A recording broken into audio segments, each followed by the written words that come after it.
భారత స్వదేశీ అణ్వాయుధ సామర్థ్యం కలిగిన కె-6 జలాంతర్గామి ప్రయోగించబడిన బాలిస్టిక్ క్షిపణి ఎస్ఎల్బిఎం ఆధునిక క్షిపణి సాంకేతికత యొక్క పరాకాష్ఠను సూచిస్తుంది.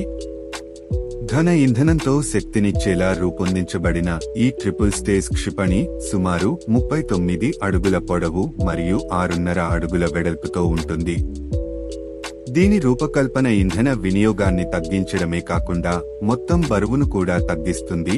భారత జలాల నుండి ప్రయోగిస్తే చైనా, యూరప్ మరియు ఆఫ్రికా వంటి దేశాలలో రిమోట్ లక్ష్యాలను ఛేదించే విస్తృత పరిధిని అనుమతిస్తుంది. అద్భుతమైన సామర్థ్యాలతో కె-6 2 నుండి 3 టన్నుల పేలోడ్ను మోయగలదు మరియు హైపర్సోనిక్ వేగం అంటే ధ్వని వేగం కంటే 7.5 రెట్లు లేదా గంటకు 9200 కిలోమీటర్ల వేగంతో ప్రతికూల వాతావరణం గుండా దూసుకుపోతుంది. ఇటువంటి వేగం శత్రు రక్షణ వ్యవస్థలకు గణనీయమైన సవాలును కలిగిస్తుంది.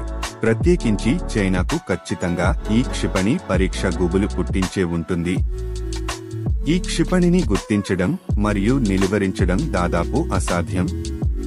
దీని మల్టిపుల్ ఇండిపెండెంట్లీ టార్గెట్ చేయదగిన రీఎంట్రీ వెహికల్స్ మీరు సామర్థ్యం ద్వారా మెరుగుపరచబడిన కె-6 బహుళ అణు వార్హెడ్లను విడుదల చేయగలదు.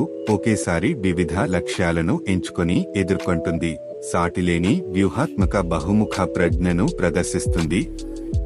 అద్భుతమైన లక్షణాలు ఉన్నప్పటికీ అరిహంత్ మరియు అరిఘాట్ వంటి ప్రస్తుత జలాంతర్గాములు కె-6 క్షిపణుల బరువును తట్టుకోలేకపోతున్నాయి. కొత్త జలాంతర్గామి అరిధమాన్ ఇప్పటికీ పరీక్షల్లో ఉంది.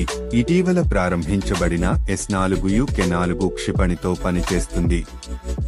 అయితే ప్రతిష్టాత్మకమైన ఎస్-5 సిరీస్ జలాంతర్గాములు ఆటను మార్చడానికి సిద్ధంగా ఉన్నాయి. 13,000 టన్నుల స్థానభ్రంశంతో ప్రతి ఎస్-5 12 నుండి 16 కె-6 క్షిపణులను ఉంచగలదు.